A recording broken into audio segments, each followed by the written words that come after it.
The death of TV presenter Caroline Flack has resulted in an acute sense of national loss, which we should all feel and absorb. Why wouldn't we? After all, isn't it a tragedy when a vibrant 40-year-old life is surrendered? But we can't be blinded by the grief to the extent that blame is blasted around like shotgun pellets, particularly in the direction of the media. This week on Newsnight, Guardian journalist Joan Smith claimed that Flack's death has rightly put the tabloids back in the dock. And hundreds of celebrities and members of the public, it's claimed, have backed calls for a so-called Caroline's Law against media intrusion. Laura Whitmore, who succeeded Flack as host of Love Island for the current series, suggested media coverage contributed to her friend's death.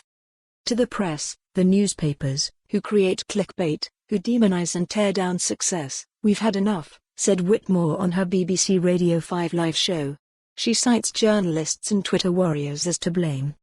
Labour leadership hopeful Sir Keir Starmer also joined the chorus of the enraged. He criticised mainstream media outlets for amplifying damaging social media posts about Flack, and signalled he would take action to diversify the press if he won the race to succeed Jeremy Corbyn. Really? Let's have a look at the amplification. A very famous television presenter finds herself accused, allegedly, of battering her boyfriend over the head while he was asleep and police are called. A previous boyfriend had posted screenshots of their non-disclosure agreement preventing him from discussing their relationship, along with the message, "Abuse has no gender." Now, let's go back to Joan Smith's comments. Smith is also chair of Violence Against London's Women and Girls. What if a man had allegedly hit a woman over the head while asleep? Would Smith expect arrest? Of course.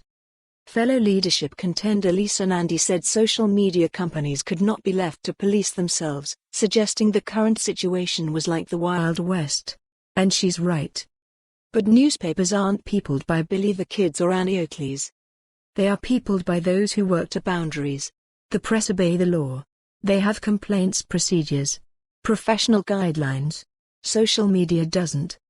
Labour MP Kate Osamor wrote of the Caroline Flack tragedy. The trolling and abuse she suffered at the hands of the media was relentless. Hold on, right there. Newspapers don't troll. Social media does. Don't get me wrong, the Daily Mail's online material didn't stint on its all-too-comprehensive coverage of the life and troubled times of Caroline Flack. The Sun ran pictures of Flack's post, alleged assault blood pictures. Flack said the blood was hers. But neither have blood on their hands. One journalist wrote of how she felt she knew the presenter. For more on this story, visit the news article link.